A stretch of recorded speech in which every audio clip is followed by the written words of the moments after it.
بسم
الله الرحمن الرحيم صلى الله على النبي الأمي اللهم صل على محمد وآله وصحبه وسلم.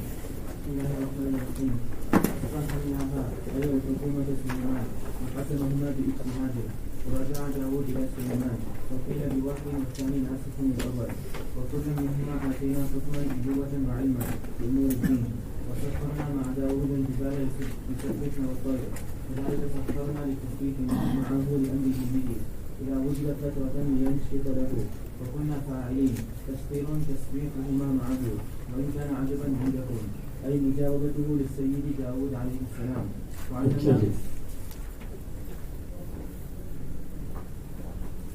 پہلے یہ فرمایا تھا کہ جب قوم کی بھیڑ بکریاں چر گئیں اور حضرت داؤد اور حضرت سلیمان علیہ السلام کے پاس فیصلہ آیا تو حضرت داؤد علیہ السلام نے فیصلہ فرمایا کہ صاحب حرث کو بھیڑ بکریاں دے دی جائیں، اس لیے کہ بھیڑ بکریوں کی قیمت اور فصل کی قیمت برابر تھی۔ حضرت سلیمان علیہ السلام نے فرمایا کہ صاحب حرث بھیڑ بکریوں سے فائدہ اٹھائے اور بھیڑ بکریوں کا مالک فصل کی خدمت کرے یہاں تک کہ فصل الآن کماکان ہو جائے تو پھر فصل والی کی بھیڑ بکریاں بھیڑ بکری والوں کو دے دیں۔ فرمایا ففہمناہا سلیمان، ہم نے فیصلہ سمجھایا حضرت سلیمان علیہ السلام کو۔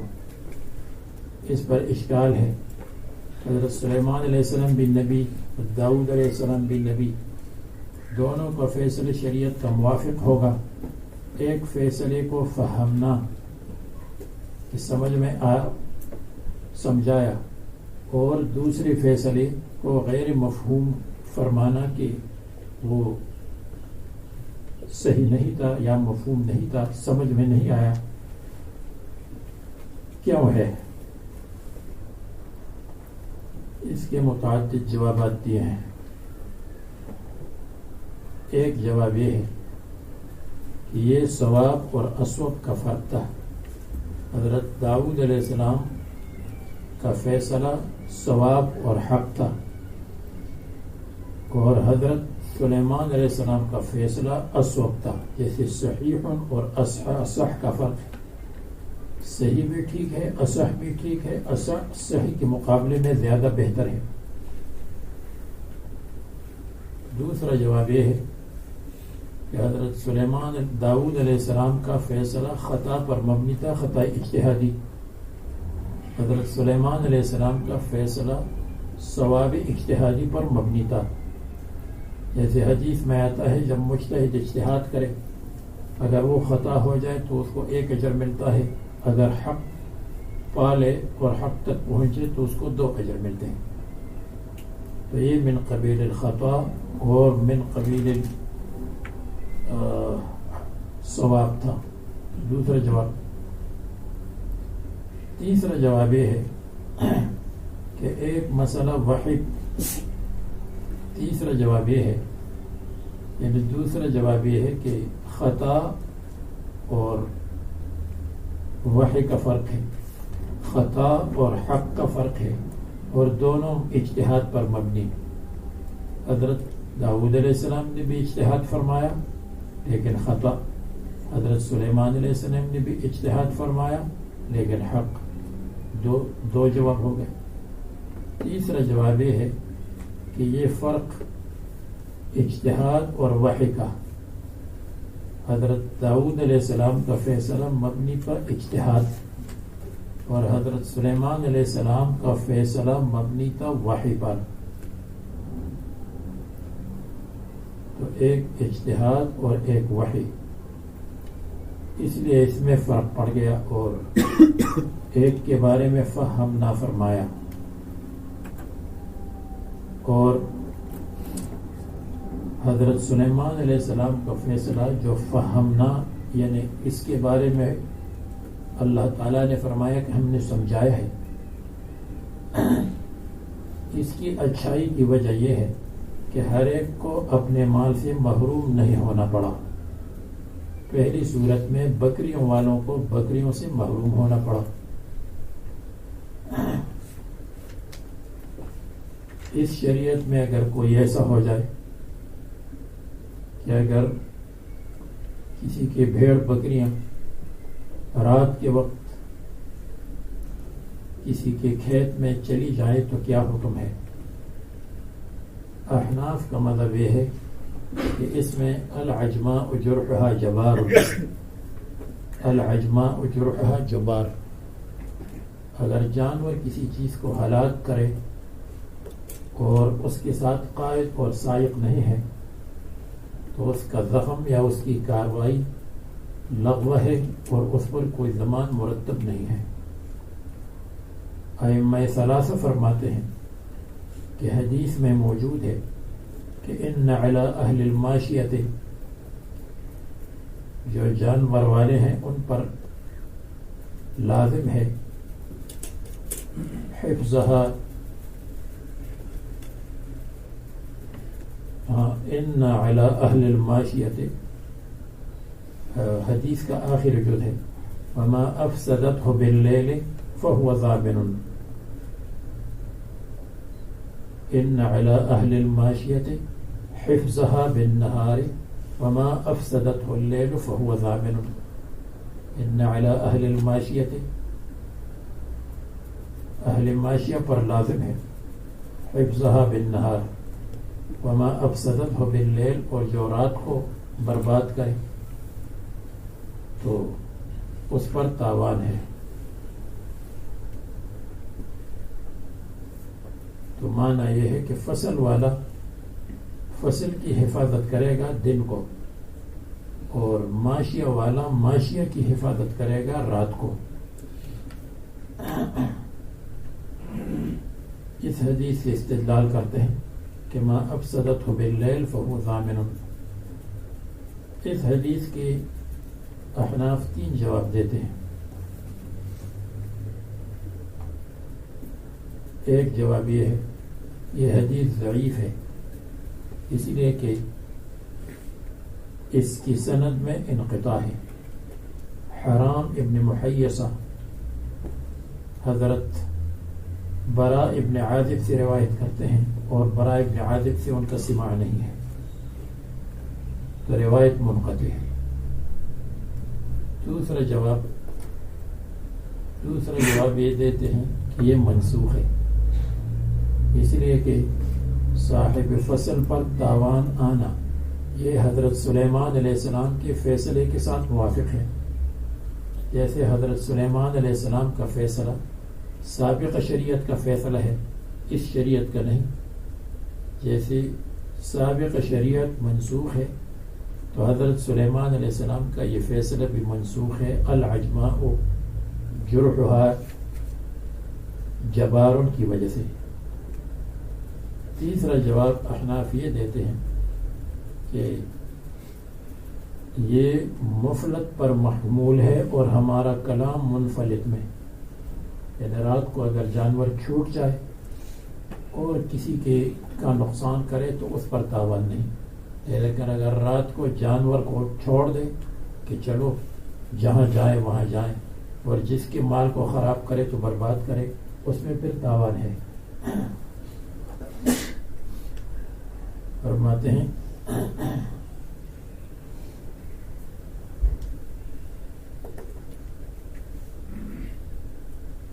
فَفَهَّمْنَاهَا، هذا ضمیر حکومت کو راجع ہے، سلیمان علیہ السلام، وَحُكْمُهُمَا بِاجْتِهَادٍ، اور دونوں کا فیصلہ اجتہاد کے ساتھ تھا، ایک اجتہاد خطا اور ایک اجتہاد حق، یا ایک اجتہاد کے ساتھ تھا اور ایک وحی کے ساتھ،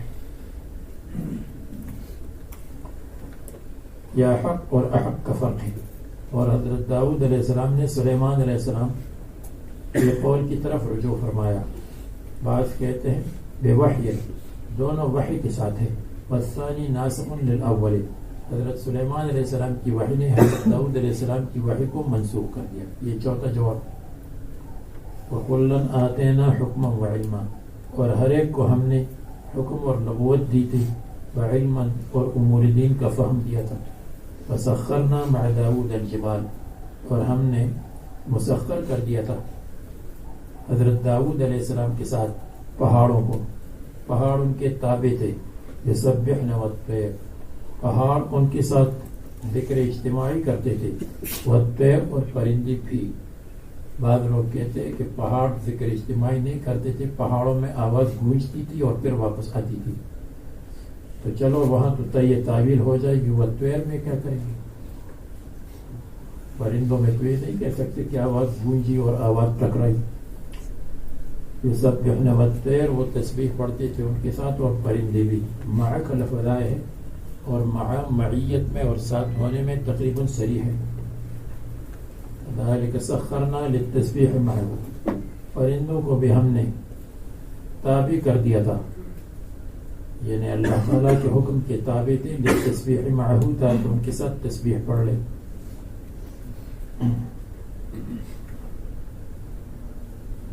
لأمره به، کیونکہ داؤد علیہ السلام نے تسبیح کا حکم دیا تھا۔ اذا وجد فترة، جب وہ سستی محسوس کرتے تھے، جب داؤد علیہ السلام سستی محسوس کرتے تھے تو فرماتے تھے چلو تم تسبیح پڑھو۔ یہ مصنف کہتے ہیں، قرآن کریم کا تو یہ ہے کہ ساتھ ساتھ پڑھتے تھے، مصنف نے دوسری بات کہی، لینشط لہو، تاکہ حضرت داؤد علیہ السلام نشاط اور چستی حاصل کرے، لہو تسبیح کے لیے، مگر بظاہر یہ ہے کہ ساتھ پڑھتے تھے۔ وَكُنَّا فَاعِلِينَ، اور ہم تابع کرنے والے تھے، ورنہ پرندوں کو کون تابع بنا سکتا ہے؟ تسخیر تسبیحہما معہ، یعنی ہم نے یہ کام کیا تھا، تسخیر تسبیحہما معہ، ان دونوں طیر اور جبال کی تسبیح کو تابع بنایا تھا، معہ حضرت داؤد علیہ السلام کے ساتھ۔ وَإِن كَانَ عَجَبًا عِنْدَكُمْ، اگرچہ آپ کی نزدیک تعجب کی بات ہے، کہ مجاوبتہ للسید داؤد علیہ السلام، حضرت داؤد علیہ السلام کے جواب میں تسبیح کہنا، مجاوبت، جب وہ پڑھتے تھے تو پھر یہ پڑھتے تھے۔ فَعَلَّمْنَاهُ صَنْعَةَ لَبُوسٍ، اور ہم نے حضرت داؤد علیہ السلام کو سکھایا تھا، صنعت لبوسن، زروں کی صنعت اور بنانا۔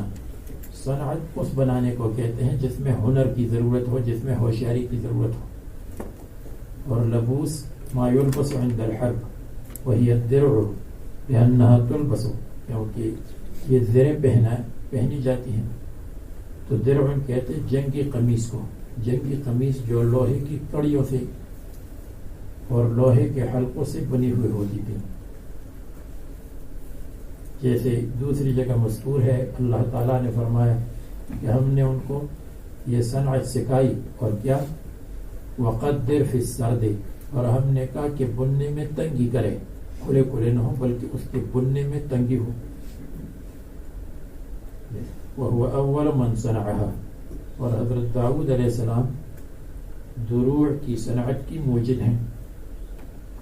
وَكَانَتْ قَبْلَهَا، اور اس صنعت سے پہلے ہوتا تھا صفائح، صفائح ہوتے تھے، یعنی تختوں کی شکل میں لوہے ہوتے تھے، یہ لوہے کی تختیاں، تو ان تختیوں کی قمیص جو بھاری ہوتی تھی وہ بناتے تھے. تو پھر انہوں نے اسی طرح کیا جیسے یہ تسبیح کے دانے ہیں، حلقے حلقے، ایک حلقہ دوسرے حلقے میں. پہلے الواح تھے، بعد میں حلقات ہو گئے. لکم تمہارے فائدے کے لیے، فی جملۃ الناس دوسرے لوگوں کی طرف، لتحسنکم لنحسنکم تاکہ ہم تمہاری حفاظت کریں گے اس کے ذریعے سے، کیا تاکہ زرے آپ کی حفاظت کرے.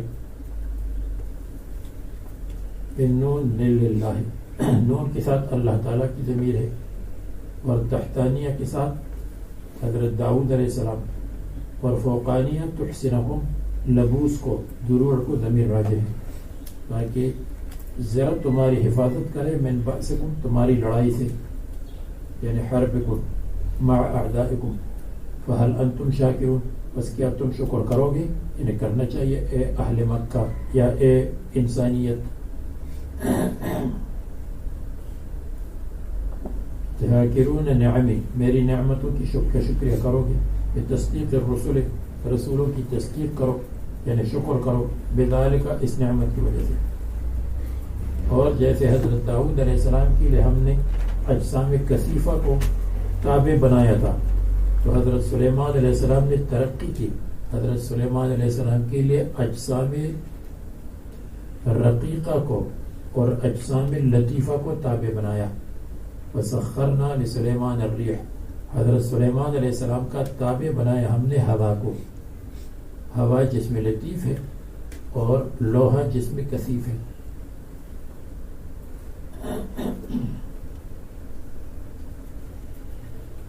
تو لسلیمان الریح میں چونکہ تسخیر کلی تھی اس لیے لام آئی کہ حضرت سلیمان علیہ السلام جس طرح چاہتے تھے ہوا کے ساتھ اڑتے تھے اور ہوا کو اپنا تابع بنایا تھا.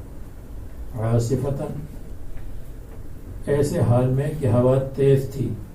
دوسری جگہ رخاءً کا ذکر آیا ہے، کبھی نرم کی ضرورت ہوتی ہے تو رخاءً، کبھی تیز کی ضرورت تو عاصفتاً.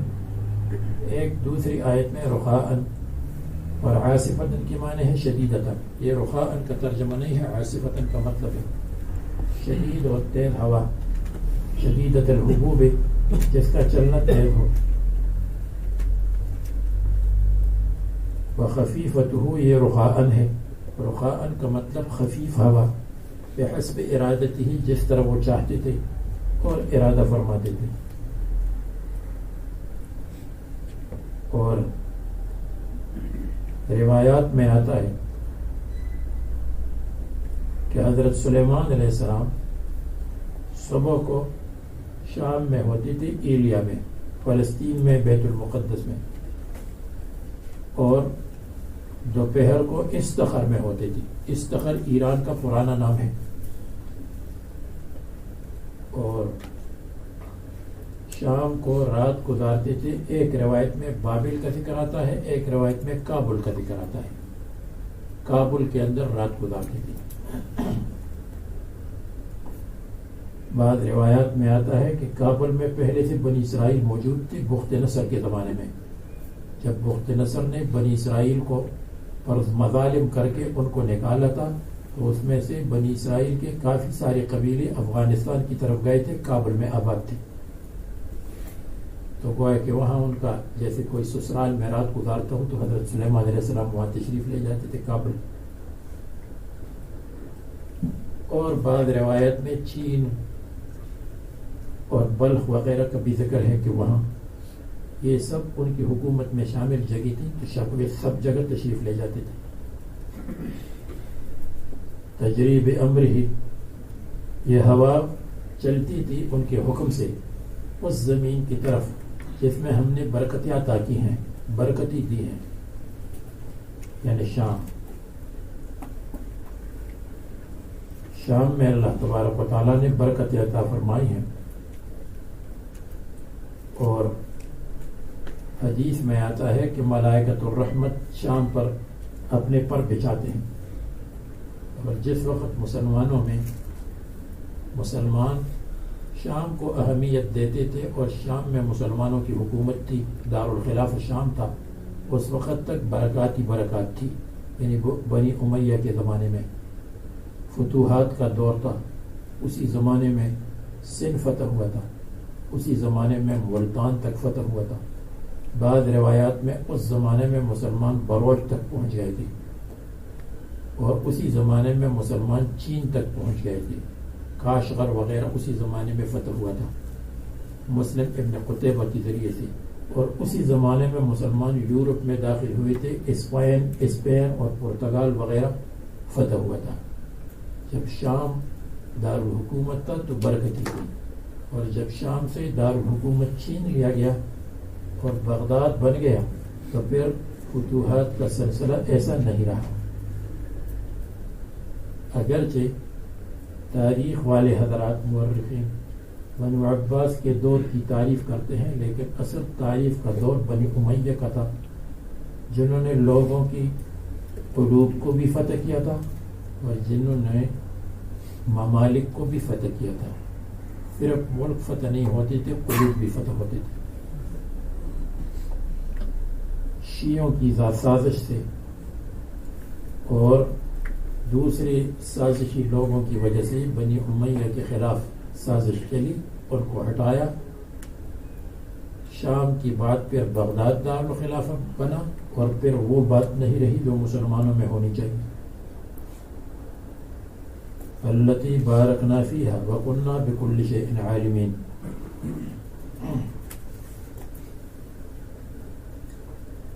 ایک حدیث میں آتا ہے کہ حضرموت سے نار نکلے گی، یا رسول اللہ آپ ہمیں کیا حکم دیتے ہیں؟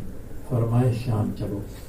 معلوم ہوا آخری زمانے میں شام کی برکتیں ہوں گی، اور ابتدائی زمانے میں بھی شام کی برکتیں تھی۔ آخری زمانہ قرب قیامت میں۔ وَكُنَّا بِكُلِّ شَيْءٍ عَالِمِينَ، اور ہمیں ہر چیز کا علم تھا، اس لیے ہم نے ان کو اپنے علم کے مطابق حضرت سلیمان علیہ السلام کو یہ چیزیں دی تھی۔ من ذلك علمه تعالی، اسی میں سے اللہ تبارک و تعالیٰ کا علم ہے، بأنما يعطيه سلیمان يدعوه الى الخضوع، کہ جو اللہ تعالیٰ حضرت سلیمان کو دے رہے ہیں تو وہ چیز ان کو دعوت دیتی ہے الى الخضوع، تابعداری اور عاجزی، یعنی ان نعمتوں کی وجہ سے وہ ان میں مستی پیدا نہیں ہوتی۔ جلیل القدر پیغمبر تھی، تو یہاں بھی حضرت سلیمان علیہ السلام کی حکومت اور کاموں کو بیان فرمایا، اور حضرت سلیمان علیہ السلام کی تعریف کی۔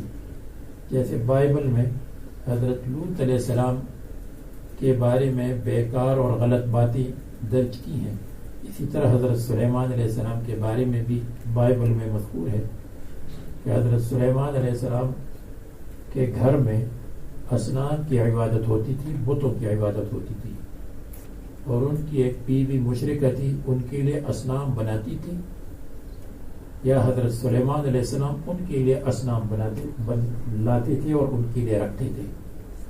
تو قرآن کریم کو اللہ تعالیٰ نے مہیمن فرمایا۔ مہیمن کا مطلب نگران، اور نگران جہاں طالب علم کو غلطی پر دیکھتا ہے تو پٹائی تپڑ لگاتا ہے، تو قرآن کریم میں جہاں بائبل میں تحریف ہوئی ہے وہاں تپڑ لگاتا ہے کہ یہاں تحریف ہوئی ہے، ٹھیک مسئلہ یہ ہے۔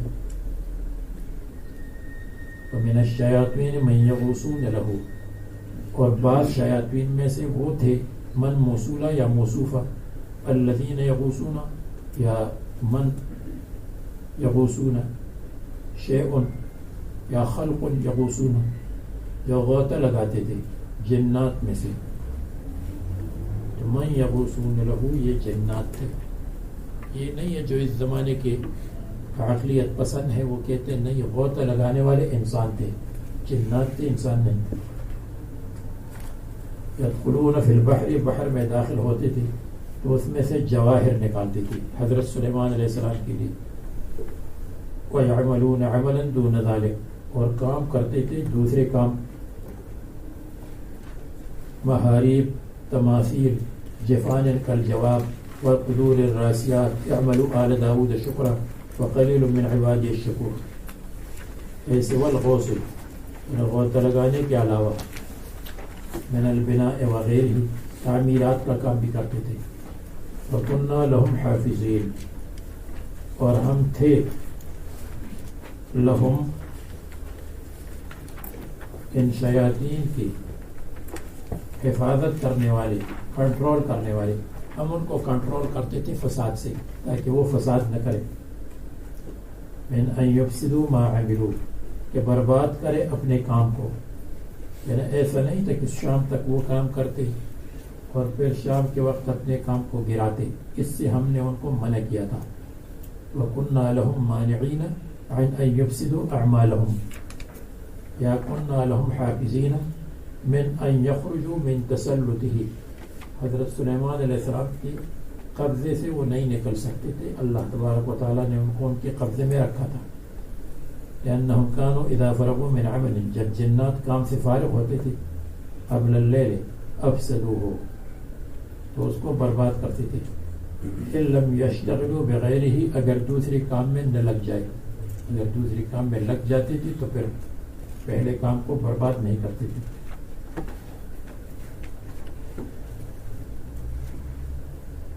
اب نعمتوں کے بعد اس نبی کا ذکر جن پر مصیبتیں آئی تھی.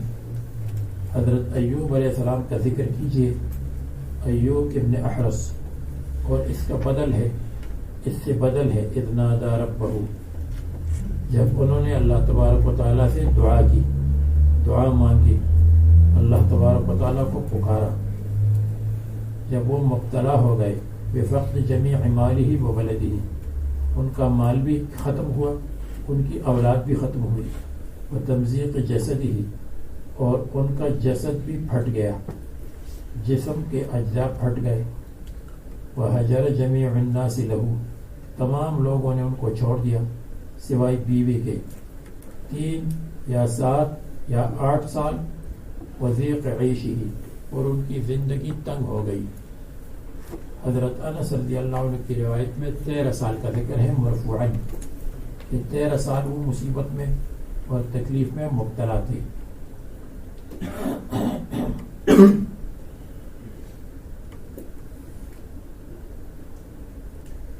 اس 13 سال میں کہتے ہیں کہ ایوب علیہ السلام کے 7 بیٹے تھے، ان کی 7 بیٹیاں تھیں، ان کی 7,000 بکریاں تھیں، ان کی 30,000 اونٹ تھے، ان کے 500 جوڑے تھے. جوڑے کا مطلب 500 جو بیلوں کے جوڑے تھے ہل چلانے کے لیے. ان کے 700 غلام تھے. السلام علیکم. آج سے عشاء کی نماز 9 بجے ہوگی.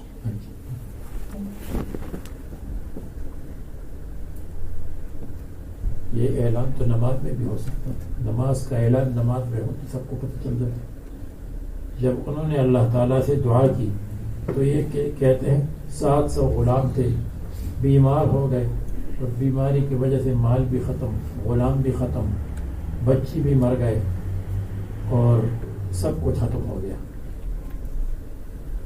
پھر اللہ تبارک و تعالیٰ، پھر بعض لوگوں نے ان سے کہا کہ آپ اللہ تعالیٰ سے دعا مانگے کہ آپ کو آسانی اور صحت دے دے اور خوشحالی دے دے.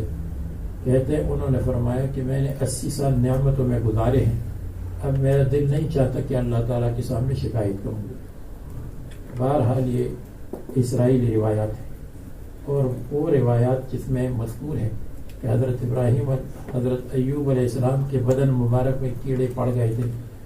جب کیڑا گرتا تھا تو گرے ہوئے کیڑے کو اٹھا کر کے پھر زخم پر رکھتے تھے، یہاں تک کہ سب لوگوں نے ان کو چھوڑ دیا تھا، اور حضرت ایوب علیہ السلام کو کوڑے پر اور گندگی پر ڈالا تھا. اور بیوی بھی ان کے پاس صرف بیوی خدمت کے لیے آتی تھی، اور بیوی سے ناراض بھی ہو گئے تھے، اور یہ قسم اٹھائی تھی کیونکہ بیوی نے یہ کہا تھا، جب شیطان نے کہا کہ تم یہ کہو کہ میں شفا دوں، تو بیوی نے کہا تھا کہ ہاں تم علاج کر کے، اے شیطان تو معلوم نہیں تھا کہ شیطان ہے، تم میرے شوہر کا علاج کرو اور شفا دے دو اس کو. اور بعض کہتے ہیں نہیں، تنگی کی وجہ سے اپنی زلفوں کو بیچ دیا تھا. یہ سب اسرائیلی روایات ہے اور غلط سلط روایات ہے، اس کی کوئی حقیقت نہیں ہے. قرآن کریم میں یہی مذکور ہے کہ ان کے بچے، ان کا مال اور ان کا سب کچھ ختم ہو گیا تھا. پھر اللہ تبارک و تعالیٰ نے ان کو بہت زیادہ بچے دے دیے. وَآتَيْنَاهُ أَهْلَهُ وَمِثْلَهُمْ مَعَهُمْ ہم نے ان کو بچے اور بچوں کا مثل دے دیا. مثل ڈبل کے لیے بھی آتا ہے اور بہت زیادہ کے لیے بھی آتا ہے. یعنی ہم نے ان کو بہت سارے بچے دے دیے اور پھر جب بچے بہت زیادہ ہو جائیں تو بہت زیادہ ہونے کی وجہ سے بچے شرارت کرتے ہیں. تو اللہ تبارک و تعالیٰ نے فرمایا کہ وَخُذْ بِيَدِكَ ضِغْثًا جب بچے شرارت کریں گے تو آپ اپنے ہاتھ میں جھاڑو لے لیں. فَاضْرِبْ بِهِ تو بچوں کی پٹائی اس سے کرے. وَلَا تَحْنَثْ اور ان کو گالی گلوچ مت دے. لیکن اس کے باوجود انہوں نے کیا فرمایا؟ اِنَّا وَجَدْنَاهُ صَابِرًا ہم نے ان کو صابر پایا. انہوں نے نہ گالی گلوچ تو لوگ کرتے رہتے ہیں. گالی کا مطلب ہے کبھی بچوں سے کہتے او خبیث, کبھی بچوں سے کہتا ہے کہ او گدھے حمار, تو یہ بھی نہیں کہا اور پٹائی بھی نہیں کی. آیت کریمہ کا کھلا ہوا ترجمہ یہ ہے. باقی مفسرین حضرات نے جو لکھا ہے وہ اکثر اسرائیلی روایات فرماتے ہیں وَتَمْزِيقِ جَسَدِهِ وَهِجْرِ جَمِيعِ النَّاسِ لَهُ سب لوگوں نے ان کو چھوڑا إِلَّا زَوْجَتَهُ سِنِينَ 3 أو 7 أو 18 وَذِيقَ عَيْشِهِ أَنِّي بِفَتْحِ الْحَمْزَةِ بِتَقْدِيرِ الْبَاءِ بِأَنِّي مَسَّنِيَ الضُّرُّ کہ مجھ کو شدت اور تکلیف نے مس کیا ہے, مجھ کو پہنچی ہے تکلیف. الضر فی البدن بدنی تکلیف, اور ضر کے معنی تکلیف دینا. فأنت ارحم الراحمین اور آپ سب رحم کرنے والوں میں سے بہتر رحم کرنے والا ہے. فاستجبنا له ہم نے ان کی دعا کو سن لیا اور قبول کر لیا. فکشفنا ما به من ضر ہم نے ہٹا دیا جو ان کے اوپر تکلیف تھی. وآتیناہ اہلہ اور ہم نے ان کو ان کا اہل دے دیا. مفسرین کہتے ہیں زندہ ہو گئے, لیکن اس کی ضرورت نہیں ہے. وآتیناہ اہلہ جیسے اس کا مطلب بالاحیاء ہے تو اس کا مطلب بالاعطاء بھی ہے. یہ نہیں ہے کہ ہم نے ان کو زندہ کر دیا, زندہ کرنے کی ضرورت نہیں ہے. زندہ کرنے کے خاص واقعات ہیں. اللہ تبارک و تعالیٰ نے مزید اور بچے دے دیے, اولاد ذکور اور اناث ان کو دے دی. بِأَنْ أُحْيُوا لَهُ ان کے لیے زندہ کیے گئے اور یا اور مل گئے. وَكُلٌّ مِّنَ الصِّنْفَيْنِ 3 أو 7 اور مرد اور بچیاں 3 تھیں یا 7 تھیں. وَمِثْلَهُمْ مَعَهُمْ اور ان کا مثل ان کو دے دیا معهم اولاد کے ساتھ. من زوجته ان کی بیوی میں سے. وزید فی شبابها اور ان کی شباب اور جوانی کو بڑھایا گیا, ان کی قوت کو بڑھایا گیا. وَكَانَ لَهُ أَنْدَرٌ لِلْقَمْحِ اور ان کے لیے اندر للقمح, قمح اس کے معنی ہے گیہوں گندم, اور اندر کہتے ہیں اس جگہ کو کھلیان, اس جگہ کو جہاں پر گندم کو صاف کرتے ہیں. گندم کے صاف کرنے کی جگہ کو کہتے ہیں. اور للشعیر جو کے لیے بھی کھلیان. فبعث اللہ صحابتین اللہ تعالیٰ نے 2 بادل بھیجے. ایک نے گیہوں والے کھلیان پر ڈالی الذهب ڈالا سونا, اور دوسری نے علی اندر الشعیر جو کہ کھلیان پر ڈالا الورقہ چاندی. حتی فاضا یہاں تک کہ بہہ گیا. تو حضرت داؤد علیہ السلام نے حضرت ایوب علیہ السلام نے ان کو اپنے دامن میں اپنی جولی میں بھرنا شروع کیا. اللہ تبارک و تعالیٰ نے فرمایا کیا ہم نے آپ کو بہت ساری نعمتیں نہیں دی ہیں؟ تو انہوں نے فرمایا ہاں, لیکن یا اللہ لا غنا بی عن رحمتک آپ کی رحمت سے استغنا نہیں ہے, اس لیے میں جتنا زیادہ دیتے ہیں تو میں اس کا محتاج ہوں. رحمتا من عندنا یہ رحمت تھی ہماری طرف سے, یہ مفعول لہ ہے. لأجل الرحمت من عندنا اور من عندنا صفت ہے. رحمتا کائنتا من عندنا کائنتا کے ساتھ متعلق ہے. وذکرى للعابدین اور عبادت کرنے والوں کے لیے نصیحت ہے کہ صبر میں ثابت قدم رہو اور مصیبت میں ثابت قدم رہو اور صبر کرو، تاکہ صبر کرے تو ان کو ثواب مل جائے۔ حضرت اسماعیل علیہ السلام اور ادریس علیہ السلام کا تذکرہ بھی کیجیے۔ اسماعیل علیہ السلام اور ادریس علیہ السلام، ادریس علیہ السلام نوح علیہ السلام کے دادا ہے ایک قول کے مطابق، اور امام بخاری کہتے نہیں بعد والد نبی ہیں، اس لیے یہاں ان کا ذکر اسماعیل علیہ السلام، ادریس علیہ السلام اور ذوالکفل کے ساتھ ہوا۔ بہرحال جمہور علماء یہ کہتے ہیں کہ ادریس علیہ السلام پہلے گزرے ہیں، کان من اجداد نوح علیہ السلام، بلکہ کہتے ہیں کہ حضرت آدم علیہ السلام کی حیات کے 100 سال انہوں نے پائے ہیں۔ ذکر کرے اسماعیل علیہ السلام، اسماعیل یا اللہ میری دعا سن لو، تو اللہ تعالیٰ نے حضرت ابراہیم علیہ السلام کی دعا سن لی تو ان کا نام اسماعیل رکھا، اور کہتے ادریس کیونکہ ان کا کام زیادہ تر درس و تدریس تھا۔ بہرحال یہ تو عبرانی نام ہے، لیکن عبرانی نام اس میں عربی کا خلط ہے، بلکہ علماء فرماتے ہیں کہ جو عربی کی اصل عبرانی ہے اور عبرانی کی اصل سریانی ہے، اور حضرت آدم علیہ السلام ابراہیم علیہ السلام کے زمانے میں سریانی زبان تھی، بنی اسرائیل کے زمانے میں عبرانی زبان تھی، اور بعد میں عربی ہو گئی۔ عربی میں بے شمار الفاظ عبرانی کے ہیں۔ ادریس علیہ السلام کا ذکر کیجیے، وذوالکفل اور ذوالکفل، جو بعض حضرات کہتے ہیں نبی نہیں تھے، لیکن انبیاء علیہ السلام کے سلسلے میں ذکر کرنے سے پتہ چلتا ہے کہ حضرت ذوالکفل نبی تھے۔ واقعہ لکھا ہے کہ جب حضرت الیسع علیہ السلام بوڑھے ہو گئے تو کہنے لگے کہ میرا کون خلیفہ بنے گا؟ وہ میرا خلیفہ بنے گا جو صائم النہار ہو اور جو قائم اللیل ہو، رات کو پوری رات عبادت کرتا ہو اور جن میں صبر ہو۔ تو آخر ذوالکفل تیار ہو گئے، اور ذوالکفل ان کا نام بن گیا اس لیے لأنہ تکفل بہذہ الامور، انہوں نے امور کی، ان کاموں کی ذمہ داری لی، تو ان کے خلیفہ ہوئے اور صائم النہار اور قائم اللیل رہتے تھے، صبر کیا کرتے تھے۔ صبر کا واقعہ یہ لگتا ہے کہ رات کو نہیں سوتے تھے، دن کو دوپہر کے وقت سوتے تھے۔ شیطان آیا، دروازہ کھٹکھٹایا اور اندر کہ فلان نے مجھ پر بہت ظلم کیا ہے۔ حضرت ذوالکفل نے بتایا کہ آپ مجلس القضاء میں، دار القضاء میں آ جائیں، یہاں تو نہ گواہ ہے، نہ مدعی ہے، نہ کچھ ہے، نہ مدعی تو ہے لیکن مدعی نہیں ہے، اور اس وقت میں آرام کرتا ہوں۔ تو شیطان نے کہا ٹھیک ہے، میں اس کو صبح آپ کے دار القضاء میں لاؤں گا۔ شیطان چلا گیا اور پھر دوسرے دن دار القضاء میں نہیں آیا، پھر دوپہر کے وقت جو قیلولہ کا وقت تھا اس وقت پھر پہنچ گیا۔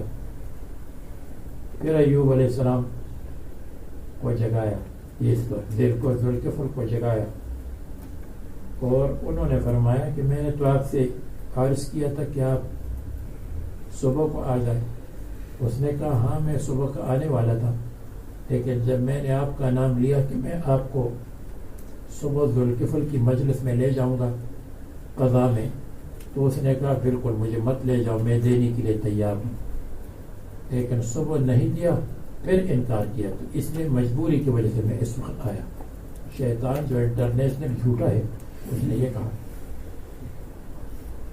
تو ذوالکفل علیہ السلام نے کہا کہ اچھا تو کل دار القضاء میں آ جاؤ، اور اپنے خادموں کو حکم دیا، خادم کو، کہ دروازے کو بالکل بند رکھو، اور کوئی آئے تو اس کو اجازت اندر آنے کی مت دو، اس لیے کہ کئی دن سے میں نہ دن کو سویا ہوں نہ رات کو سویا ہوں۔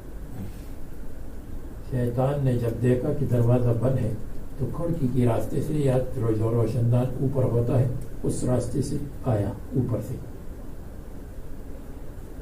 تو حضرت ذوالکفل نے کہا ہاں اب میں سمجھ گیا کہ تم کون ہو۔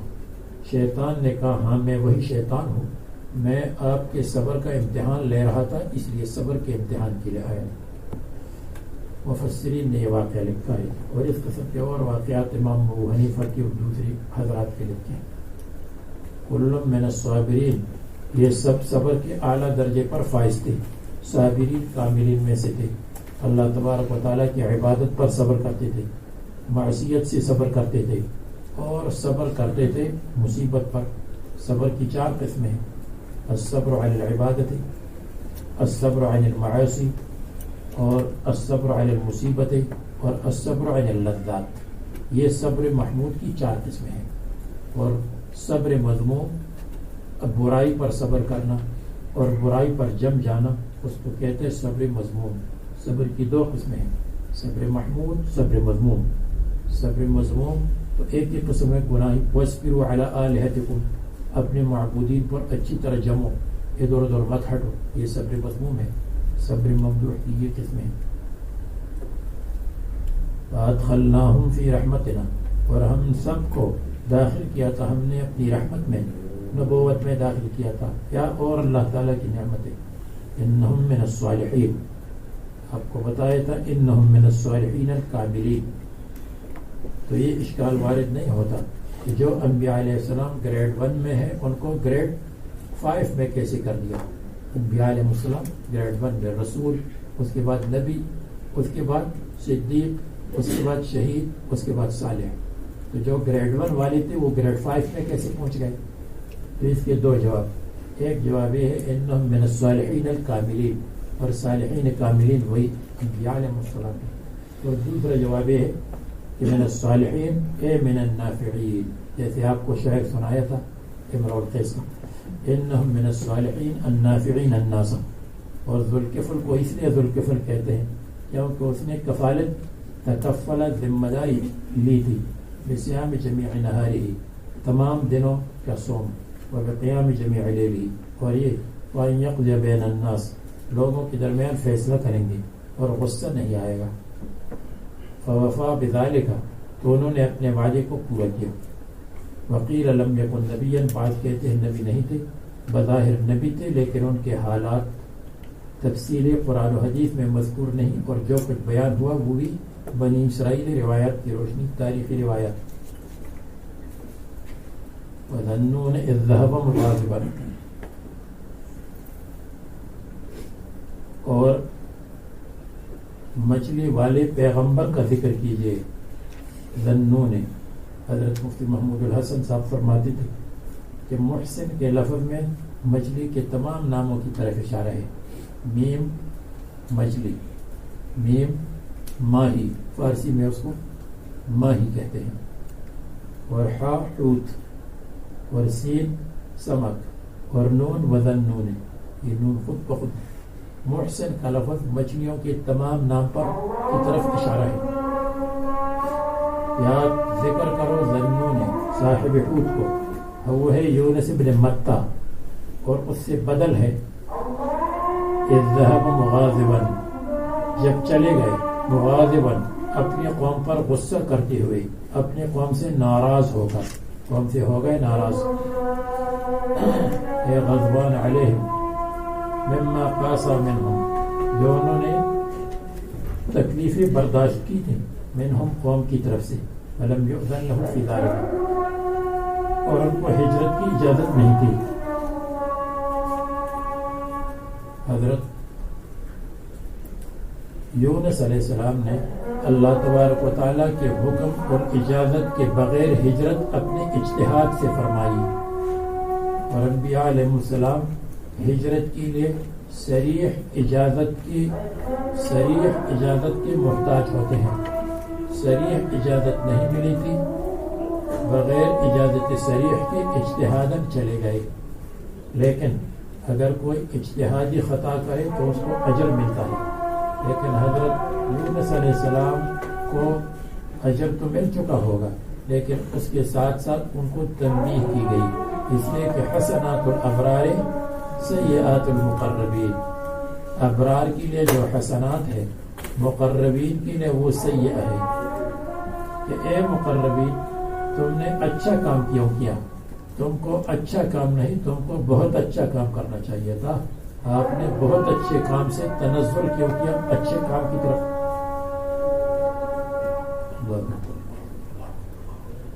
اشهد ان لا اله الا اللہ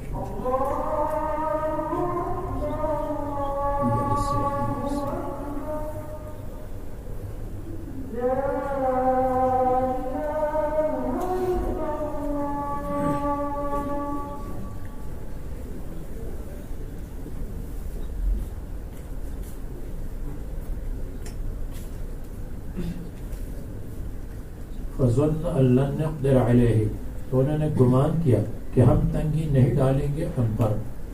قدر یقدر، تنگی کو کہتے اللہ یبسط الرزق لعباده ویقدر، اللہ تعالیٰ کسی کے لیے یبسط الرزق لعباده ویقدر، اور تنگی کرتے ہیں کسی کے لیے. فظن ان لن نقدر علیہ. اور دوسرا ترجمہ یہ ہے جو مصنف نے فرمایا کہ اے لن نقضی علیہ ما قضینا، کہ ہم ان کے اوپر اپنی قضاء اور قدر کو، اپنی قدرت کو ان کے اوپر نافذ نہیں کریں گے. ہم ان کے اوپر اپنی قدرت کو نافذ نہیں کریں گے، لیکن ہم نے اپنی قدرت کو ان پر نافذ کر دیا اور ان کو بطن الحوت میں پہنچا دیا. من حبسہ، ان کے محبوس ہونے سے، فی بطن الحوت، مچھلی کے پیٹ میں. جب انہوں نے دعوت و تبلیغ کے جس کام پر مامور تھے، اور دعوت و تبلیغ کے کام پر جب مامور تھے تو اپنے اجتہاد کے ساتھ وہاں سے چلے گئے، تو ان کو بتایا گیا کہ پیغمبر کا کام تو مچھلی کی طرح یہ ہے کہ وہ جیسے مچھلی چلتی ہے پانی میں، اسی طرح ان کو بھی لوگوں میں دعوت و تبلیغ کا کام کرنا چاہیے. لیکن جب انہوں نے یہ کام چھوڑ دیا اور اللہ تبارک و تعالیٰ کے حکم کے بغیر اپنے اجتہاد سے چلے گئے، تو ہم نے ان کو بطن الحوت میں محبوس کر دیا. او نضیق علیہ، یعنی او لم نضیق علیہ بذالک، اس کے ساتھ یعنی فی بطن الحوت. فنادا فی الظلمات، تو انہوں نے آواز لگائی، نادا ینادی، بلند آواز سے فرمایا، فی الظلمات، اندھیروں میں، ظلمت اللیل، ظلمت البحر، ظلمت بطن الحوت. اور وہ قرعی کا مسئلہ سب کو معلوم ہے کہ جس وقت کشتی خراب ہونے لگی اور کشتی ڈوبنے لگی تو ان کے دلوں میں اللہ تعالیٰ نے ڈالا، جو کشتی کے سوار اور کشتی کے ناخدا تھے، کشتی کے کپتان، کشتی کے کپتان کو اردو میں کہتے ہیں ناخدا، یعنی خدا نہیں ہے لیکن وہ چلا رہا ہے کشتی کو. تو جو ناخدا تھا، ناخدا جس کا نہ ہو اس کا خدا ہوتا ہے.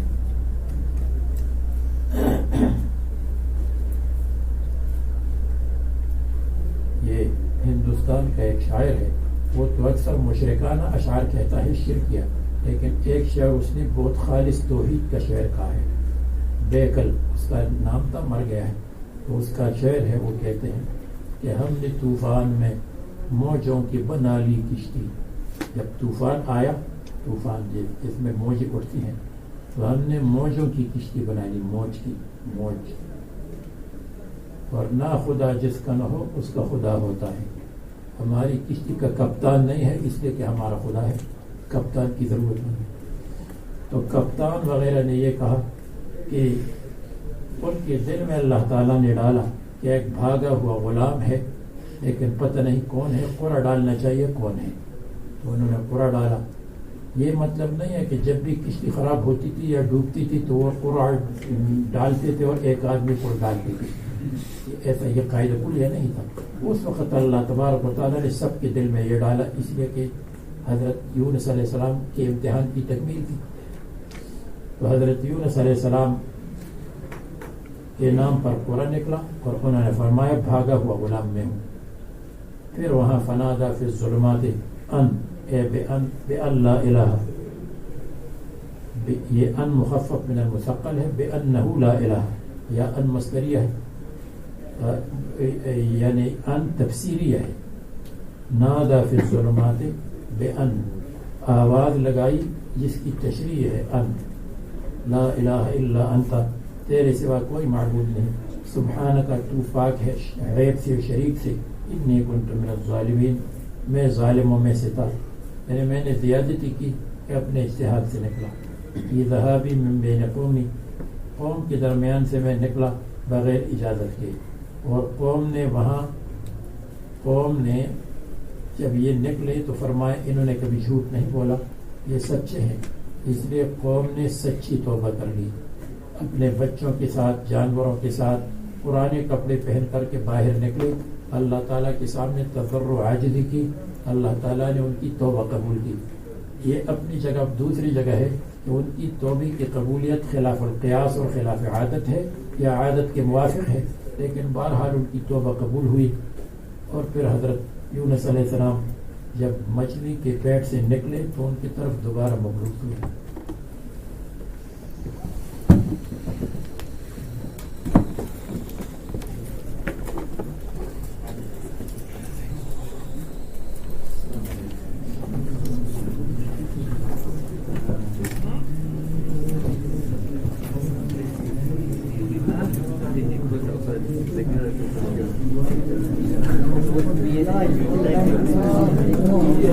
Thank you.